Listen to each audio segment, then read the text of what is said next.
Hello and welcome to Justice. I'm Judge Jeanine Pirro. Thanks for being with us tonight. Now to my open. It's real simple. You don't like America? You want to cheer as the World Trade Center comes down? You want to meet with a known suicide bomber? Okay, then you've given up your rights at the altar of American freedom. If there's a terror investigation on any level, you lose your right to fly, your right to buy a gun, and your right to privacy. Any rights you had take a back seat to our national security. If you're on a no-fly list, a terror watch list, if you're under terror investigation, you have no Second Amendment rights. You cannot buy a gun. You cannot fly on a plane, period. We can't allow you to do this to us again, and we will not allow you to use our Constitution as a shield while you put our loved ones, our neighbors, and our nation in danger or worse.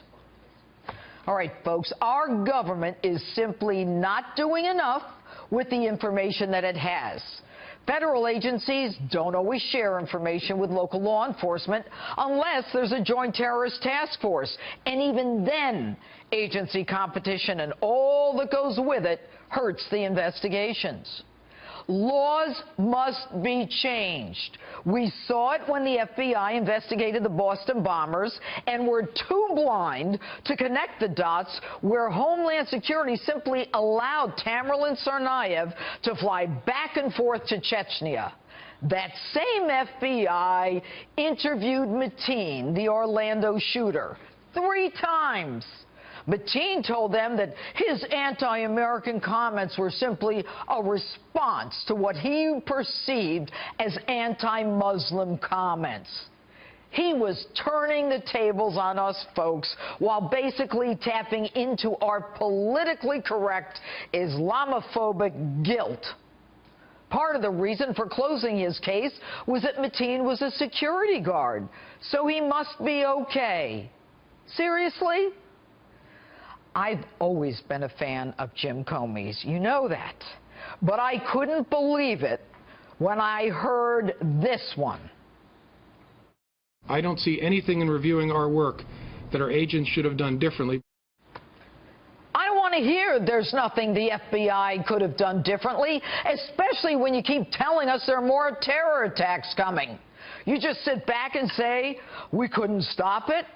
Jim, come up with some ideas, like matching a no-fly list, a terror watch list, with the purchase of a gun. How tough is that?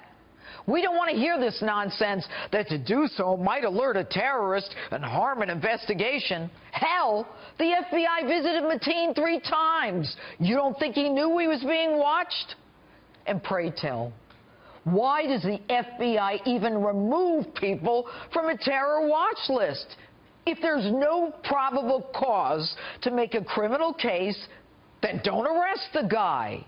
But don't use our freedoms as a rationalization to free people up who want to kill us and take them off the list. So you don't have probable cause to charge them with a crime.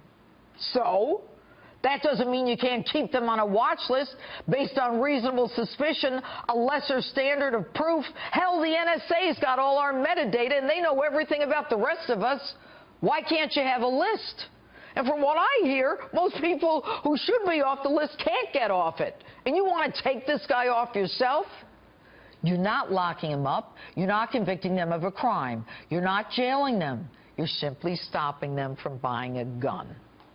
And what's with this nonsense that words like Sharia and jihad are scrubbed from the FBI's lexicon and intelligence reports? You guys are so hogtied and so wimped out, you don't have the ability to even think logically anymore. Jim, you're the head of the FBI. It is not impossible. Jim, you are J. Edgar Hoover. You know how to make them pass a law. And if a judge wants to let them fly somewhere, then you know what? Make them pay for a U.S. Marshal to accompany them. Search them, and then search them again. Do a colonic if you have to. And for the rest of us,